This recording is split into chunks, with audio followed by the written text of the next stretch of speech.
Good morning friends, आप सभी का स्वागत है द स्टूडेंट चैनल में। आज हम एक नए टॉपिक को लेकर के उपस्थित हुए हैं, तो आप लोग इसे ध्यान से सुनेंगे क्योंकि बच्चों को काफ़ी ज़्यादा कन्फ्यूज़न होता है इन टॉपिक्स में। तो चलिए आज हम उस नए टॉपिक को स्टार्ट करते हैं। वो मेरा नया टॉपिक है पाठ्यचर्या एवं पाठ्यक्रम में अंतर, differences between curriculum and syllabus. कई बच्चे तो ऐसे होते हैं जो पाठ्यक्रम को पाठ्यचर्या और पाठ्यचर्या को पाठ्यक्रम बता देते हैं। तो आज हम इनको बहुत अच्छे से समझेंगे, इनके डिफरेंस को बहुत अच्छे से समझेंगे। आप लोग ध्यान से इसे सुनेंगे। और हाँ, वीडियो स्टार्ट करने के पहले आप इस वीडियो को लाइक और सब्सक्राइब नहीं किए हैं तो लाइक, सब्सक्राइब और शेयर ज़रूर करें। तो चलिए अब हम स्टार्ट करते हैं। जैसा कि आप देख रहे हैं स्क्रीन पे, करिकुलम का मतलब पाठ्यचर्या होता है और सिलेबस का मतलब होता है पाठ्यक्रम। तो पाठ्यचर्या के जरिए छात्रों का सर्वांगीण विकास किया जाता है। सर्वांगीण कहने का मतलब संपूर्ण विकास उनका जो होता है वो किया जाता है। जैसे मानसिक, शारीरिक, भावनात्मक रूप से वो क्या होते हैं, विकसित होते हैं। मानसिक बोले तो अगर बच्चों को कोई प्रोजेक्ट मिल जाता है बनाने के लिए, पॉल्यूशन के बारे में आप बना करके लाओ, कौन कौन से सिटी में ज़्यादा पॉल्यूशन फैला हुआ है, तो वो क्या करते हैं, उसका मॉडल भी बनाएंगे और उसके बारे में रिसर्च भी करेंगे, उनके समस्याओं को भी निकालेंगे और उनके निष्कर्ष भी बताएंगे।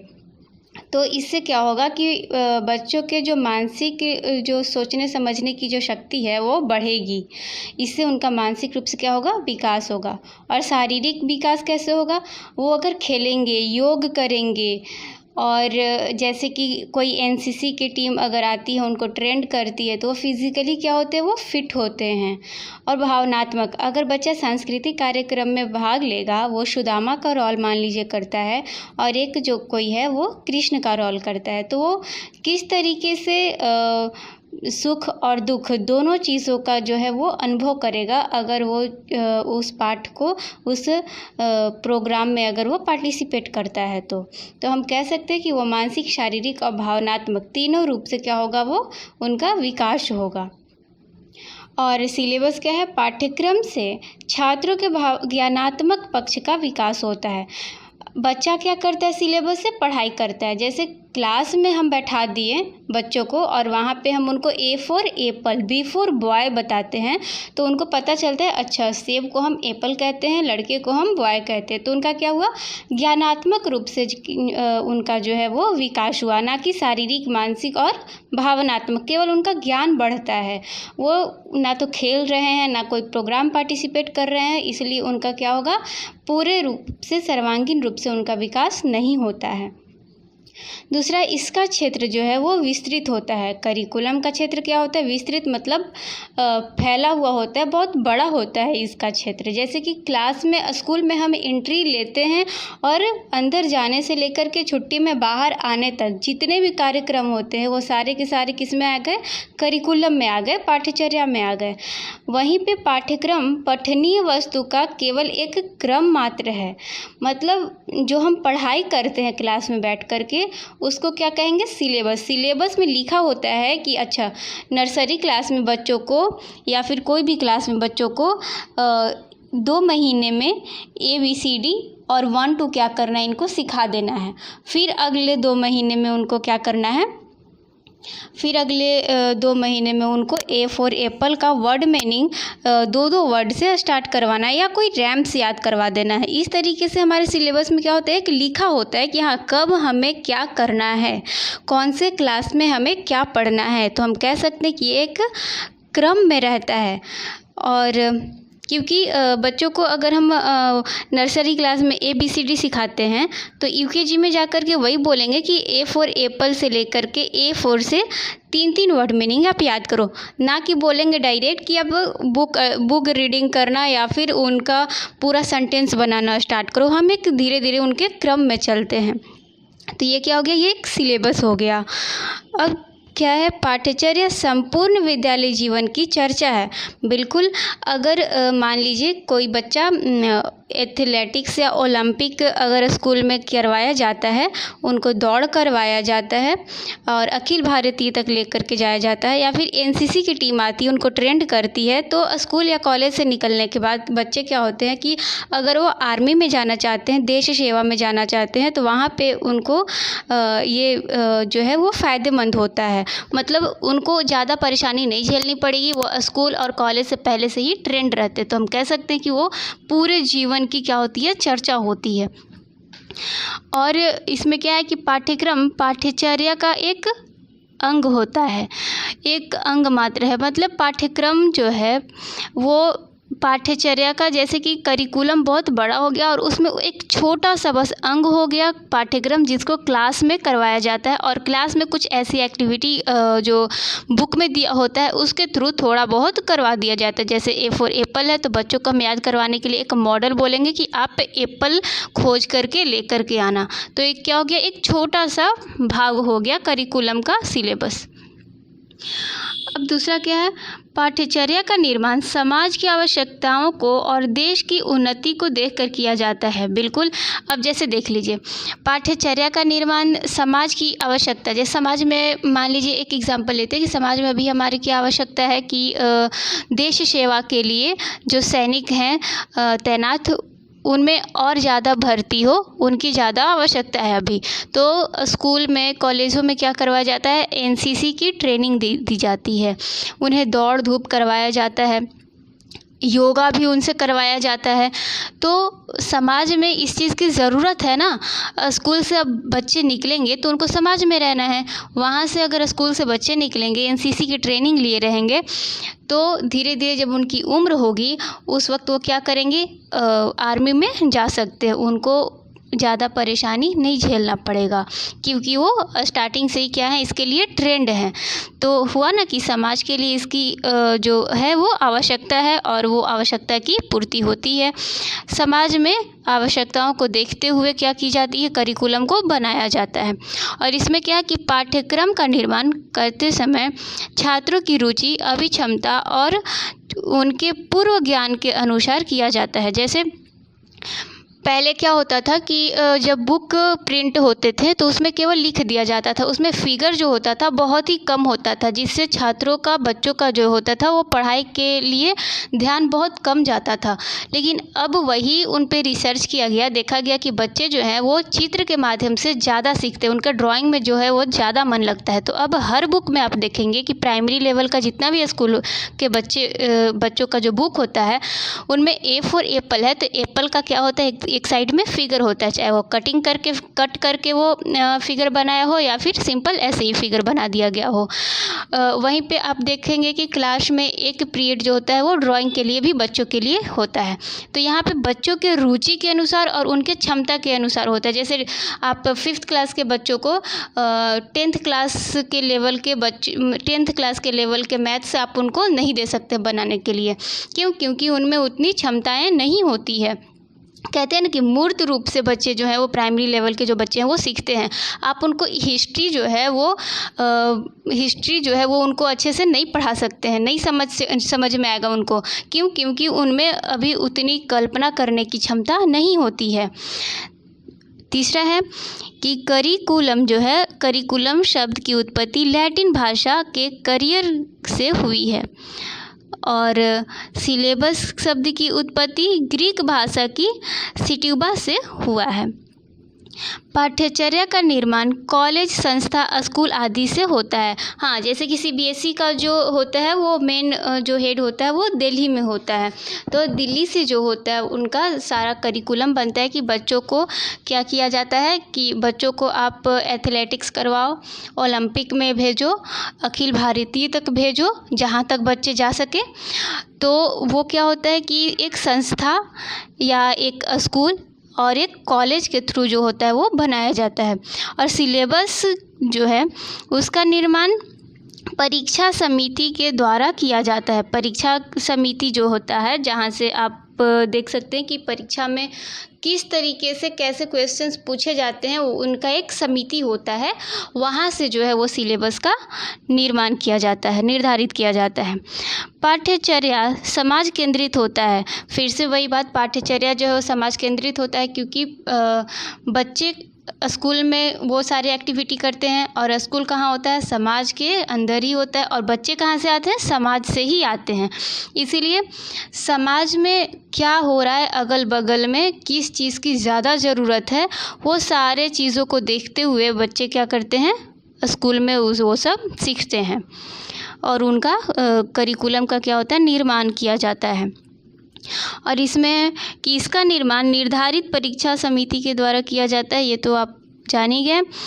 पाठ्यचर्या जो है वो अनौपचारिक होता है। अब देखो पाठ्यचर्या में क्या किया जाता है, करिकुलम में बच्चे खेलते कूदते योग करते हैं, स्कूल में भी रहते हैं, स्कूल या कॉलेज से बाहर भी जा कर के इस कार्यक्रम को करते हैं, तो हर जगह वो फॉर्मल केवल खड़ी हिंदी बोलना, शुद्ध या फिर इंग्लिश में केवल बोलना, वो जो है मेंटेन करके रखना, बिल्कुल फॉर्मल ड्रेस में रहना, ऐसा हर जगह पॉसिबल नहीं होता है। तो ये अनौपचारिक रूप से होता है, आप कैसे भी चीज़ों को सीख लें।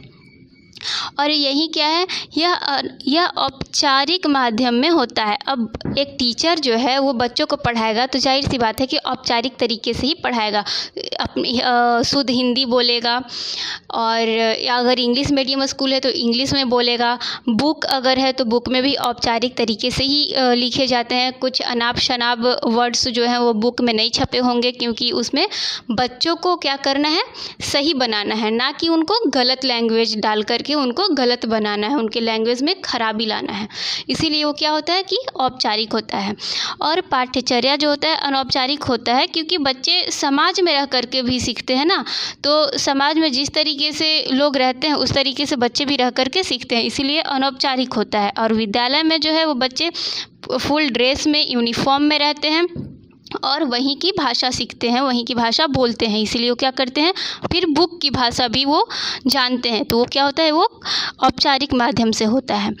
इसमें परिवर्तन आसानी से किया जा सकता है। जी हाँ, पाठ्यचर्या में परिवर्तन जो है आसानी से किया जाता है। जैसे कि पाठ्यचर्या में योग, खेल कूद, आपका प्रेयर, सांस्कृतिक कार्यक्रम स्कूल में जो भी होते हैं प्रोग्राम्स, ये सारे चीज़ किस में आ जाते हैं, करिकुलम में आ जाते हैं। तो मान लीजिए कि अगर प्रेयर हो रहा है, माँ शारदे कहाँ तू वीणा बजा रही हो, तो एक टीचर के मन में ख्याल आता है कि नहीं, अब ये प्रेयर नहीं होना चाहिए, अब यहाँ पे हम हे हंस वाहिनी जो है वो प्रेयर करवाते हैं। तो 1 से 2 दिन में वो क्या करेंगे कि प्रेयर को बदल सकते हैं, बदलवा सकते हैं कि हाँ आज से ये प्रेयर नहीं होगा, ये वंदना नहीं होगा, आज से हे हंस वाहिनी होगा। तो पाठ्यचर्या में क्या हो रहा है, बदलाव करने में, परिवर्तन करने में ज़्यादा समय नहीं लग रहा है। वहीं पे सिलेबस में क्या होता है कि परिवर्तन करना कठिन काम हो जाता है। यहाँ पे कम हो गया है, आप इसको समझ लीजिएगा, थोड़ा सा मिस्टेक हो गया है, काम हो जाता है, इसको कठिन काम हो जाता है परिवर्तन करना, किसमें, सिलेबस में, पाठ्यक्रम में। क्योंकि अब जो बुक प्रिंटेड है या फिर आपका फर्स्ट क्लास में क्या पढ़ना है, ये चीज़ आपका जो है वो निश्चित कर दिया गया है। अब उसको आप देखते हो कि नहीं, फर्स्ट क्लास में हमको ONE1 नहीं, बल्कि फर्स्ट क्लास में हमको जो ज्योमेट्री के जो भी शेप होते हैं, ट्रायंगल और स्क्वायर, वो सारे चीज़ों को हमको बताना है, उनके फार्मूला को बताना है। सपोज कीजिए अगर ऐसा हुआ तो फार्मूला को बताना है, तो उसके लिए क्या करेगी कि पहले उनको रिसर्च करना पड़ेगा कि क्या 1 क्लास के बच्चे इसके एबल होते हैं, वो सीख पाएंगे, इस फार्मूले को याद कर पाएंगे, इसके थ्रू वो मैथ्स बना पाएंगे। बहुत सारे जगह पे वो रिसर्च करेंगे, उसके बाद फिर बुक में क्या करेंगे, बदलाव लाएंगे। तो इसमें थोड़ा सा कठिन काम हो जाता है। फिर क्या है कि पाठ्यचर्या का संबंध विद्यालय के समस्त कर्मचारियों से है। जी हाँ, बच्चे क्या करते हैं, अपने इर्द गिर्द देखते हुए भी सीखते हैं, क्योंकि वो क्लास में बैठ करके केवल नहीं सीखते हैं। सिलेबस क्या होता है कि आप एक बंद क्लास में बैठ करके पढ़ रहे हो, लेकिन पाठ्यचर्या में क्या है कि आप क्लास से बाहर आ कर के भी अपने पूरे खुले आसमान में रह करके सारे चीज़ें, सारी एक्टिविटी कर रहे हो और सीख रहे हो। तो यहाँ पे क्या होता है कि एक कर्मचारी जो होता है वो साफ़ सफाई करता है, साफ़ सफाई करता है, घास वास काटता है, तो वहाँ पे भी बच्चे देख रहे हैं, बच्चों को हम बता रहे हैं कि बच्चे हमें जो है वो अपने जहाँ पे हम रहते हैं उसको साफ़ सुथरा रखना चाहिए। तो देख रहा है कि एक कर्मचारी जो है वो साफ़ सुथरा रख रहा है, तो वो चीज़ें वो देखेगा, ऑब्ज़र्व करेगा और वहाँ से सीखेगा। और साथ में उनको हम एक्टिविटी भी करवाएंगे कि जाइए आप भी साफ़ सुथरा कीजिए, जहाँ पे कचरा है वहाँ पे उठा करके आप डस्टबिन में डालिए। तो देखिएगा कि जो साफ़ सुथरा करने वाला कर्मचारी है वो किस तरीके से कचरे को ढूंढ रहा है, झाड़ू लगा रहा है, उसको कलेक्ट कर रहा है और जा कर के डस्टबिन में डाल रहा है। उसी को फॉलो करते हुए बच्चे भी क्या करेंगे, सीखेंगे। अगर वो खेलते हैं तो वहाँ पे भी कर्मचारी लोग क्या करते हैं कि उनका गार्ड्स लोग ध्यान रखते हैं। और इसमें क्या है कि पाठ्यक्रम का संबंध शिक्षक एवं शिक्षार्थी से है। कहा ना कि एक कमरा होता है, एक क्लास होता है जिसमें बच्चे जो है वो बेंच पे बैठे होते हैं और टीचर्स जो हैं वो लेक्चर डेस्क पे या फिर ब्लैक बोर्ड के सामने खड़े होकर के बच्चों को पढ़ाते रहते हैं। मतलब यहाँ पे तीसरा किसी का भी कोई रोल नहीं है, बस बच्चे सुनेंगे, समझेंगे, पढ़ेंगे और उनका ज्ञान जो है वो बढ़ेगा और टीचर्स जो है वो बच्चों के ज्ञान को बढ़ाएंगे, उन्हें पढ़ाएंगे, बस। इसके अलावा और कोई एक्टिविटीज़ नहीं होती है। तो एक क्लास में एक टीचर्स और एक बच्चे यानी कि स्टूडेंट्स, ये दोनों ही रहते हैं और ये दोनों के बीच में ही क्या होता है, पाठ्यक्रम चलते रहता है। यानी कि उनका ज्ञान जो है वो आदान प्रदान होते रहता है और पढ़ाई होती रहती है, वो पढ़ने वाली एक्टिविटी स्टार्ट रहती है। और पाठ्यचर्या क्या होता है कि पूरे विद्यालय में जितने कर्मचारी हैं, चाहे फिर वो बेल बजाने वाले हों, रजिस्टर मेंटेन करने वाले हों या फिर कचरे को साफ़ करने वाले हों, सारे चीज़ें जो है, सारे कर्मचारी जो हैं, टीचर से लेकर के सारे कर्मचारी से लेकर के उसमें क्या होते हैं, समाहित होते हैं, उसमें क्या है, सम्मिलित होते हैं। मतलब सारे लोगों से बच्चे क्या करते हैं, ऑब्ज़र्व करके सीखते हैं, कुछ एक्टिविटी करके सीखते हैं। और हाँ, यहाँ पे एक नोट कर लीजिएगा, अगर आपसे क्वेश्चन पूछा जाए कि करिकुलम और सिलेबस में सबसे बड़ा कौन है और सबसे बेस्ट कौन है, तो सबसे बड़ा भी करिकुलम है और सबसे बेस्ट भी कौन है, करिकुलम है। क्योंकि आप देख रहे हैं कि यहाँ पे बच्चों का सर्वांगीण विकास का मतलब मानसिक, शारीरिक और ज्ञानात्मक तीनों रूपों से उनका क्या हो रहा है, विकास हो रहा है।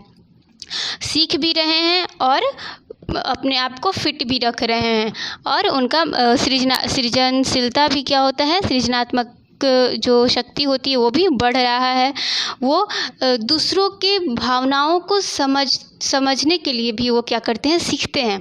कोई अगर दुख में है, अगर वो रोल प्ले करता है, दुख जैसे कि सुदामा को क्या था, दुख था, वो गरीबी से बिलोंग करते थे, तो वो गरीब का जो दर्द होता है वो चीज़ बच्चा उस रोल में अगर जाता है, उसको फॉलो करता है, तो वो क्या होता है, धीरे धीरे वो चीज़ें सीखता है कि किस तरीके से गरीब को प्रॉब्लम्स होती हैं।